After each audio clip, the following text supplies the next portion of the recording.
welcome. I'm Pete Rizzo, the Bitcoin historian on Next, and today we have a special treat for you. The first premiere in a new series, the OpNet Weekly. A big new Bitcoin tech project is coming to mainnet this March, and we want you to hear about it. I was out in Dubai at the Satoshi Roundtable, the fabled OG retreat last week, where OpNet was the talk of the town. I heard even hardened Ethereum maximalists say a project just might convince them to buy BTC. OpNet striking at something that's core to my own Bitcoin beliefs. I'm talking about Bitcoin maximalism, the idea that the entire crypto market, best of its innovation from stablecoins to DeFi, might finally come to Bitcoin. Here to talk about it today and how the solution requires no forks, no bips, and no upgrades. We've got Chad Masters, one of the founders of OpNet. Chad, welcome to the program. Hey, how's it going? Thanks for having me. I'm excited to really dive into this. Well, let's kind of hit the big picture, right? So I kind of prefaced it a bit in the intro. Bitcoin maximalism, this idea, right? This idea that Bitcoin could be the master of all chains, the biggest of all chains, that all sort of activity would come back to Bitcoin, and that the crypto sphere, these are just fancy test nets. So when did you kind of get the bug for Bitcoin maximalism? And tell us how you kind of decided to focus your career and work on the idea. Yeah, I feel like, I've always been a Bitcoin maximalist. Crypto as a concept was introduced to me through Bitcoin, of course, class of 17 in terms of actually getting financial investment into Bitcoin. And Bitcoin always fascinated me for a number of reasons. I'm a huge decentralization maxi, and it kind of spoke to my roots. Like I'm a punk by nature, and so the cypherpunk sort of origins of Bitcoin and what it represents on a global scale, being decentralized money. I think my thesis was always we're heading towards a hyper-digitized future. In this hyper-digitized future, we'll need a decentralized currency, especially a digital currency. And that's really where Bitcoin kind of initially spoke to me. And as more developments came out in the crypto world, I saw kind of a lot of cool innovations happening outside of the Bitcoin sphere, with DeFi and stablecoins being the two that really interested me the most. And so I got into trading a lot outside of Bitcoin and kind of funneling all of my trading money back into Bitcoin and hodling. And it wasn't really until 2022, 2023 where I really started getting obsessed with the concept of how can you build native smart contracts with BTC. That really kind of it started as like a little worm in my brain, and it kind of just enveloped my entire life. Well, this has been the talking point, really. I was watching CNBC even this week, right? And their introduction is always there's Bitcoin, it's digital gold, but here's Ethereum with smart contracting. And because it has smart contracting, it has to be treated as a separate asset class. It has to be independently valued. Institutions have to be allocating. You guys, it sounds like, want to undo all that. But really the claim here, and again, I think we want to dig into it, is that smart contracts are possible today on Bitcoin without a fork using OpNet. Can we drill down into that? Because I've watched for years as a lot of technological teams going all the way back to Rootstock in 2014, 15, have wanted to build EVM-like smart contracts on Bitcoin. What are you guys bringing and what's possible now? Yeah, so we are basically building, exactly what you said, smart contracts natively on BTC L1.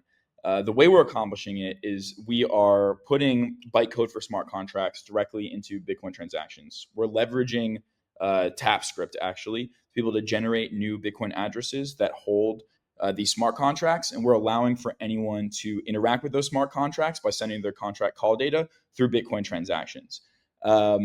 Technically, actually, this has been possible all the way back to 2012.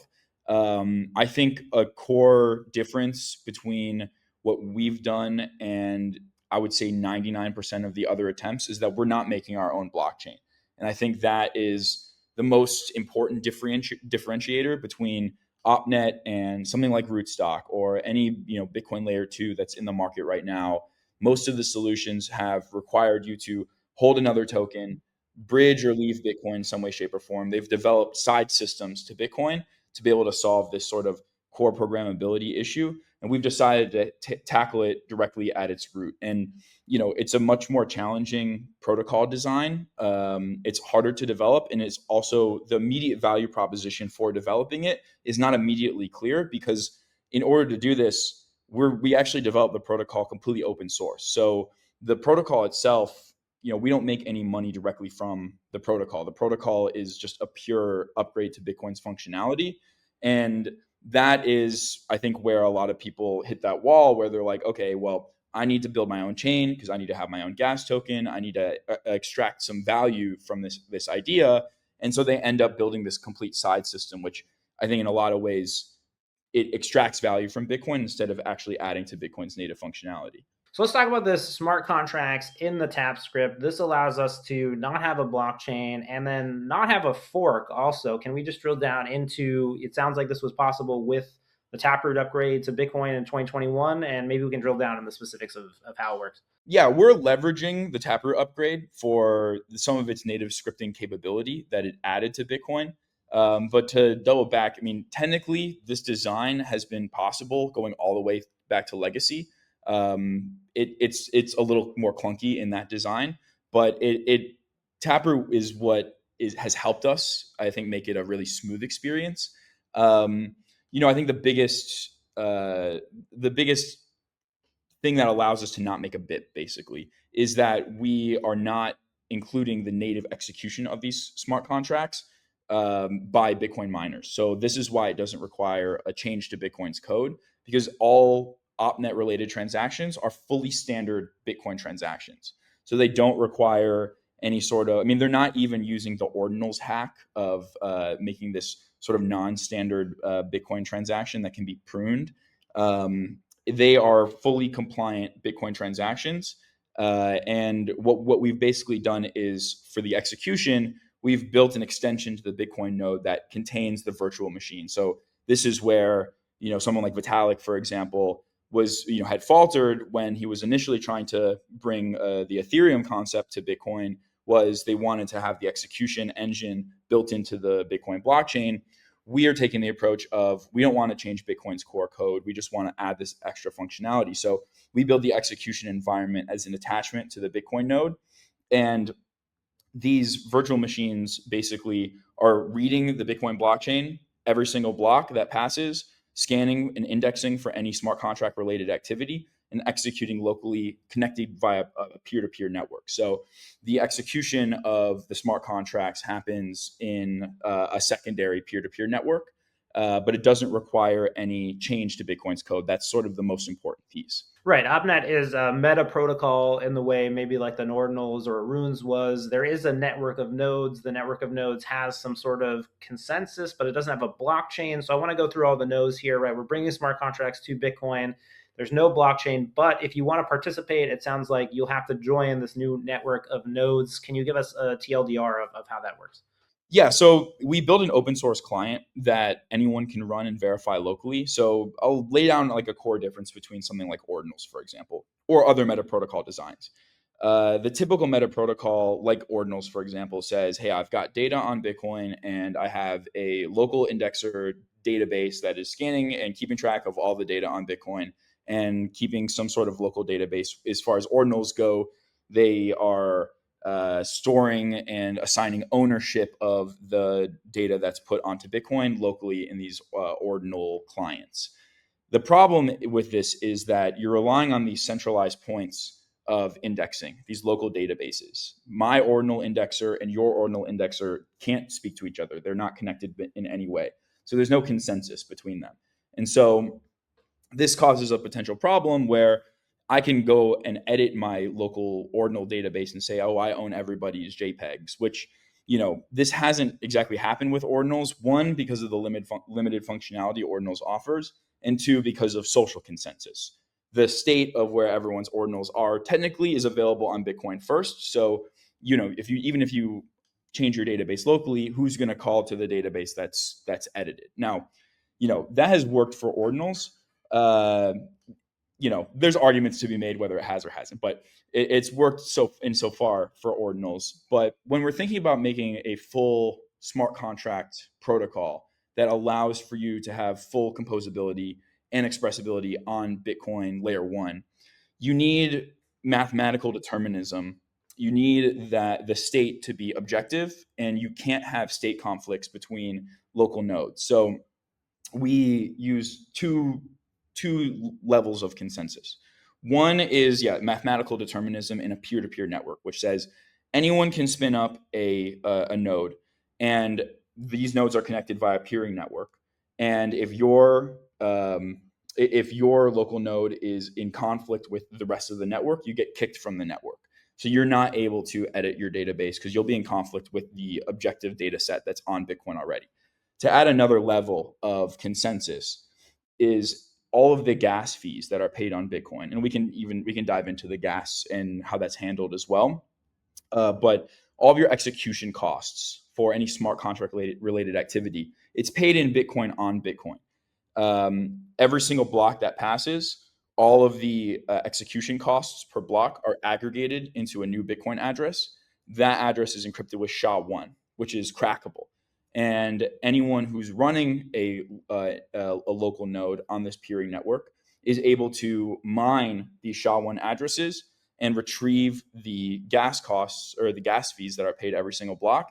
When doing so, they have to submit essentially a proof, a checkpoint of the global state, so that anyone else on that network has something to reference. That way, you're baking in extra levels of consensus. So we're piggybacking off of Bitcoin's native security and adding this extra level of security in terms of checking. So that even if I wanted to edit my local OpNet node to say, my state is different than everyone else's, I essentially have I've forked off, and I'm completely off of the consensus network. So we've got this Bitcoin that's rolling over into its own address. It becomes sort of a bounty. We're sort of using Bitcoin to incentivize this new network to run smart contracts. I want to go to a couple other differences, right? Because people are going to hear this. It's running through their head. Oh, this is coming to Bitcoin. We're going to have smart contracts. A lot of people promise this. You guys are going live March 17th. No sidechains, no bridges, right? A lot of the recent kind of L2 activity, post-ordinals boom has focused on let's rebuild sidechains, right? We want to sort of have Bitcoin miners secure this chain in some way. We want to have bridges. Maybe there'll be sort of a locking of Bitcoin. It'll kind of become another asset, another chain. OpNet doesn't have either of these features. Can you dive into that point? Yeah. So, every OpNet related transaction is always just a Bitcoin transaction. So your smart contracts, they live natively on Bitcoin. All of your interactions are all just Bitcoin transactions. You're never leaving the Bitcoin network. And so, I think that it's a crucial design decision that we've made to not require you to, since we're not building our own chain, there's nowhere to bridge. But I think that bridging or leaving Bitcoin kind of goes against the idea of what we're really trying to do here, which is bring more functionality to Bitcoin, make it better programmable money, allow you to do more, and have just really the freedom as a Bitcoiner to use your Bitcoin in a bunch of new novel ways. I think going back to a point you made earlier about how like the media or how those who are outside no coiners are thinking about crypto is they're thinking about Bitcoin as this sort of like digital gold pet rock. You can't do anything with it. It's I send Bitcoin from me to you, and that's all Bitcoin can do. And you kind of have the rest of the crypto world. You have Ethereum, and you have to diversify because Ethereum can do all these cool things and Bitcoin kind of can't. But I think that our goal is to make it so that Bitcoin is seen as this all-in-one asset that you can build complex DeFi applications with. You can have access to stable coins that are native to Bitcoin, kind of coalesce the rest of the crypto world, all of the rest of the innovations that exist outside of Bitcoin, bring them natively to Bitcoin in terms of its functionality at the base level. And that, in my opinion, is going to sort of bring a more Bitcoin-centric future, and I think eliminate some of the attention that is on some of these non-Bitcoin chains, especially if Bitcoin has all this native functionality. It becomes the value proposition of Bitcoin becomes even stronger, which is on Bitcoin, I have a full class of programmable assets. I can trade my Bitcoin for these assets without having to leave the chain or gain any new trust assumptions. And I can also engage in complex DeFi or even basic DeFi, where I can now use my Bitcoin for collateral, or I can use my Bitcoin or stake my Bitcoin, or make my Bitcoin become productive or work for me in some way, shape, or form. I think it also brings a lot of use and mind share from developers, which I think is something that is kind of lacking within the Bitcoin space because of the inability to really build a lot of stuff with Bitcoin. You have this sort of mind share suck of developers away from Bitcoin, and the only developers that are within the Bitcoin system are people who are really ideologically attached to Bitcoin. They're very interested in working on Bitcoin. They really believe in Bitcoin's future, but there's thousands and thousands of developers who are outside of Bitcoin within the crypto world who could be building interesting and novel use cases for Bitcoin, but there just hasn't been the right incentive for them to do so. So building an open source platform that allows anyone to build anything on the Bitcoin network, I think will bring a lot more attention back to Bitcoin. Well, $2.1 trillion asset class today, if that all goes back to Bitcoin, certainly, imagine would be bullish for the Bitcoin price. Speaking of the nodes here, we're talking about no L2s here, no side chains. I want to talk about another thing that people are going to say. This has come up in conversation a lot on social media lately, this idea of consensus, right? That some changes require consensus. Here we've got no BIPs, no forks, right? You guys aren't forking Bitcoin. You're not proposing a new change. You don't need to go through the Bitcoin approval process, the BIP process, simply because the software will work on Bitcoin from day one. So can you speak a little bit about designing around this part of the system, and maybe what you'd say to folks who still feel like, they own Bitcoin, they run a node, maybe they'd like to be in the know when smart contracts are coming back to Bitcoin? Yeah, I mean, I think that one, Bitcoin is a permissionless environment. It was designed that way. I think that innovating within the Bitcoin space is something that people find to be, one, very daunting, and two, when you're thinking about making a core change to Bitcoin, I think that needs to have a lot of it needs to be a lot of gravity attached to these decisions when you're changing Bitcoin function from an actual code based level. I think that overwhelming consensus is 100% necessary, which is why we kind of designed around Bitcoin and some things that people may consider as Bitcoin's limitations. We've tried to leverage and create them, use them as strengths for the protocol in terms of its design. So, for example, without a change to Bitcoin, Bitcoin itself can't be held by smart contracts. But that's, to us, that's actually fine. And in a lot of ways, it's actually really good, because a lot of the risks that come with something like ETH DeFi or ETH smart contracts is that Ethereum is held by these smart contracts on ETH, which then when these smart contracts are hacked, the Ethereum is also hacked with them. So, the way that our contracts are designed are the smart contracts themselves aren't holding any Bitcoin, but smart contract actions can be triggered by Bitcoin moving. So again, another thing that a lot of developers may look at Bitcoin and say this is a limitation, which is Bitcoin's UTXO model. This we've leveraged as a strength. So for example, if I have like a liquidity pool with stable coins in it, and someone wants to make a swap, instead of having to actually put their Bitcoin in the liquidity pool and have that smart contract hack risk, when I'm making a swap with my BTC, I'm making a contract call by making a Bitcoin transaction, signaling that I want to buy X amount of tokens from this pool. And the tokens can be automatically triggered by that UTXO moving and sent automatically to the buyer. And the UTXO can be automatically split across liquidity pool providers. So you're able to execute a Bitcoin to, let's just say, stablecoin swap without having to leave the Bitcoin network or bridge your Bitcoin or even engage in typical widely accepted smart contract risk that exists on like Uniswap, for example, on Ethereum. So some of the limitations of Bitcoin we've been able to leverage as strengths. And again, it's not in our interest to change Bitcoin's code. I think that is something. Bitcoin is such an important asset. It represents something that goes, I think, far beyond a lot of the use cases that we're interested in bringing to Bitcoin, like DeFi functionality, for example. Bitcoin as an asset represents much more than that, and I think that's why there's not really any interest from us to, hey, we want to be able to change Bitcoin and enable new opcodes and new scripts so that we're able to have Bitcoin be locked in in movable, transferable addresses. Like, this is not something that is within our interest to push for. We just want to be able to bring Bitcoin new functionality today.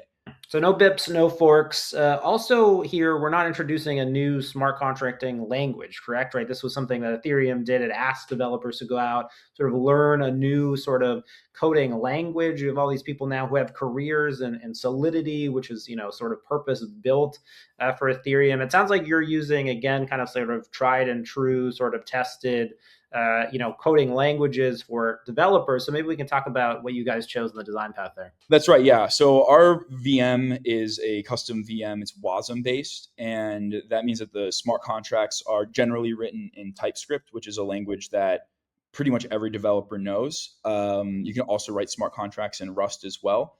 And we went for that design choice, one, because the EVM has its own challenges. And it's not something that I think you should just take the EVM and then just put it onto Bitcoin. I think EVM on Bitcoin is not, from a design standpoint, it's not as elegant as some people have maybe made it seem to be. It's not as plug and play, and there are differences between Bitcoin and Ethereum that you need to be, or that we have been very cognizant of in terms of our virtual machine design. So that being said, yeah, it's a WASM-based system and allows for developers to write their smart contracts in TypeScript. Now, I think one of our key design choices, and this is something that has taken us a long time to do, is that Bitcoin itself is challenging to work with from a developer's perspective. And so we needed to make sure that the developer experience, a lot of the challenges of Bitcoin have been fully abstracted away from the developer experience. So being able to, we've recreated most of, if not all of the endpoints that exist on Ethereum. We've rebuilt them fully for Bitcoin. We've built core packages like the Ethers.js library. We've rebuilt fully natively for Bitcoin. We've also built all of the key transaction crafting and NPM packages that exist on Ethereum. We've rebuilt for Bitcoin with Bitcoin Focus. So as from a developer's perspective, it's really, really, really plug and play. It's very, very simple. Our docs are all public. Everything is fully open source. And we've had really, really solid feedback from developers. Right now, there's around 30 or 40 different projects that are building within leveraging OpNet's tech stack. And almost all of them have required very, very little handholding in terms of, how do I make my smart contracts? How do I develop my applications? Especially with the onset of this new wave of AI, it's been extremely, extremely easy for a lot of these developers to get going. And we've tried to make it as easy as possible for developers to, if you have basically no Bitcoin experience, you're still able to pretty competently build, medium to complex level DeFi applications. Another big no is this idea that there's no gas, right? So with smart contracts, if you're a developer, usually what you're working with is doing some sort of complex calculation. I recently just through happenstance had to bridge some, Bitcoin over to Ethereum. You end up sort of adding Ethereum to this wallet in order to pay gas fees. There's all this sort of friction in the process. Here, it's just Bitcoin. Can you talk about how you abstracted away the gas and what that's going to look like in the wallet level once you guys go live?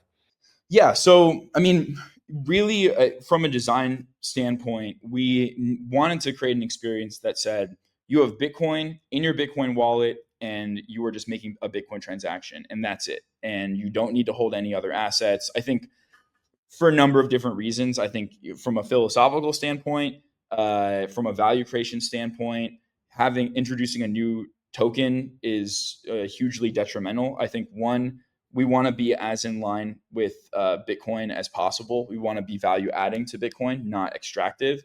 So that's one reason why there's no extra token necessary. The second thing is that we believe in this thing which we call the Bitcoin fat app thesis, which essentially says that Bitcoin is the fattest protocol that exists. And so if there's something that allows you to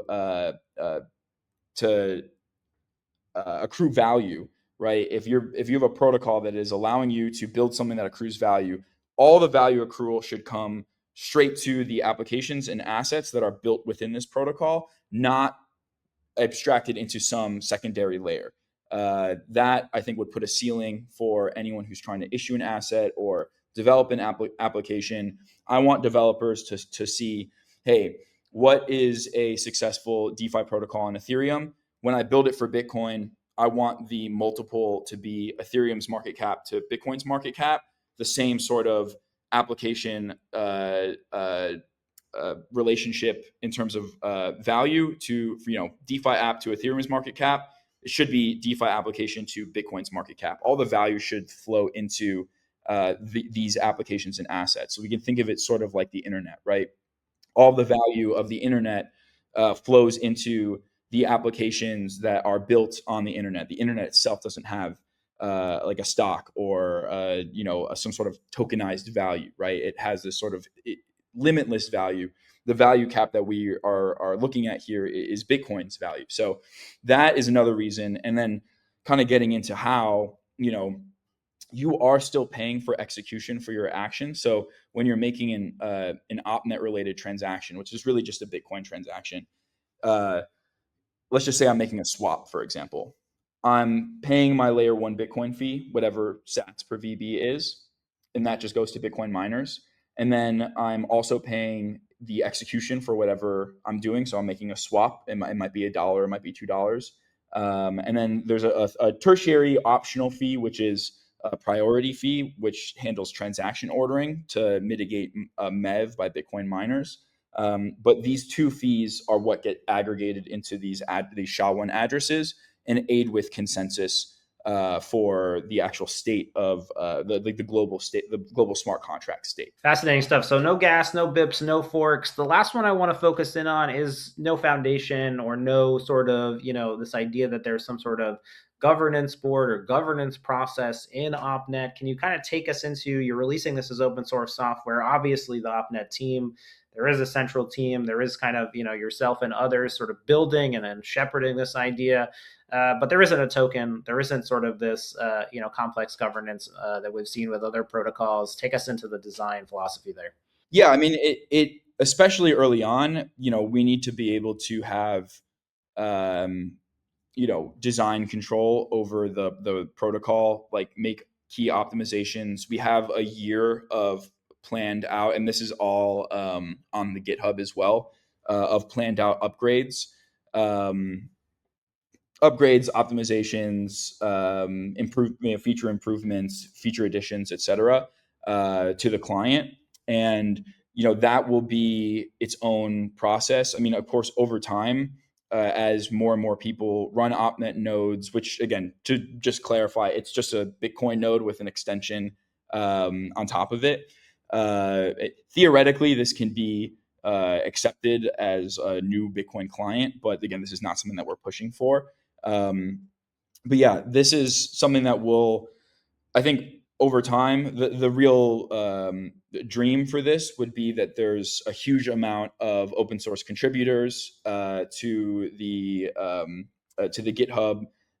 We establish a huge amount of a huge developer community, a huge open source developer community that are constantly making improvements and suggestions and changes, and over time, like fully decentralize the future of the protocol. But sort of similar to the early stages of Bitcoin, we're trying to shepherd at least the early vision of the protocol through carefully planned upgrades and changes as time goes on. And then ideally, we're able to have a large enough open source developer community where decisions are made in sort of a similar way that Bitcoin is governed. Chad, obviously, 100 ways we get in and explain what's going on with OpNet. We'll be continuing this on the weekly series here on the Bitcoin Historian, on our YouTube, and across our accounts. Today, want to wrap up with this idea: smart contracts are coming to Bitcoin. We talked about all the things you aren't doing. Tell us a little bit of what's going to happen in March and what you guys are expecting. Yeah, I mean, I think that people try to jump the gun really hard with, we need to bring a billion different DeFi use cases day one to Bitcoin. I think what we're starting with is something very basic, right? It's the ability for anyone, anywhere to develop a application that lives natively on BTC to issue assets that are fully programmable, that live on Bitcoin, that can interact with Bitcoin fully trustlessly. I think that's where we start. Basic DeFi pillars, DEX functionality, stable coins, basic like yield farming and liquidity building. That's what I think the first few months of this are going to look like. Stablecoin issuance. I mean, I think that there's, of course, an infinite amount of interesting DeFi applications and DeFi use cases that people can build. And I'm very excited and curious to see what people are going to make. I mean, there are definite winners in my eyes. I mean, I think decentralized stablecoin, something along the lines of MakerDAO on Bitcoin, would be something that I think plays very well into sort of the Bitcoin ethos. I think that there will be a lot of major stablecoins that will start issuing on Bitcoin as well. I think an important piece of this is trying to connect the rest of the non-Bitcoin world liquidity flows and infrastructure so that assets that live and exist on other chains can very easily access Bitcoin and can get into the Bitcoin ecosystem. So that is sort of what we'll see in the first few months. And then from there, what's really cool about smart contracts is that they sort of stack on top of each other. So as you have these sort of pillars that build DEX, stablecoins, Oracle network, you can build more interesting advanced use cases, functionalities like lending or tokenized equities. Like it can start stacking into way more advanced financial products. And that is where I think there's a really, really exciting future for Bitcoin. And, I mean, listen, I would love for, the entire crypto world to kind of move back to be fully Bitcoin centric and the developer mindshare to be around Bitcoin. And most importantly, I think it's really key for Bitcoiners to have the freedom to use their Bitcoin in the same way that anyone who's holding a non-Bitcoin crypto asset can use their Ethereum or Solana. I think having that freedom is very, very crucial for Bitcoin's long-term success. Smart contracts coming to Bitcoin this March. You heard it here first. We'll be following along on the Bitcoin story. And if you like the content, hit that like and subscribe button. Head over to the OpNet team. You can go to OpNet, of course, on X, YouTube as well. And want to make sure I get that URL right. OpNet.org to find out more about unlocking the full potential of Bitcoin. Once again, we'll be back with weekly updates as this gets out in the market, is unleashed, and we'll see what the builders build. But certainly striking at a point of my interest. I'd love to see united Bitcoin and crypto industry, divided for too long, perhaps coming together again. Chad, appreciate your time. We'll be back next time.